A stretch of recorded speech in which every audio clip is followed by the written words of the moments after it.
aho tukugambira amazina Irene Bobo Apex TV.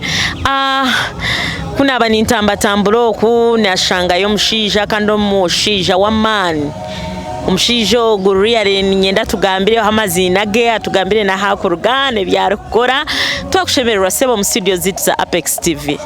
Nyana cyaranyabo tugambira amazina gawe ni bakwetoha. Amazina ambanyeta Brother John Bosco tuyishire.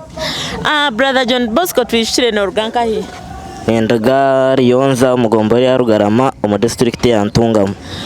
Mwamwe huriro mushishana no munyantungamo. Nokora mu rumochi kubaho kwawe nokora mu rumochi real. Mukubaho kwanje nyewe ni ngyo mweshongozi nyine byeshongoro bya gospels. Mwamwe hurira kurungi ngo ine byeshongoro byenjiri ningace bitwete bya gospel. Omuriye byeshongoro ine byeshongoro bingahe? Nyine bena almost now. Ngo ine byeshongoro no basa kutugambira aho ningashotereze mwa kapira byeshongoro ebyo. Of course icyo ninchikora. Chikore mazima. Nkabanza nayo mbisaruhanga wanje. Bakeshongwe cyo rukugera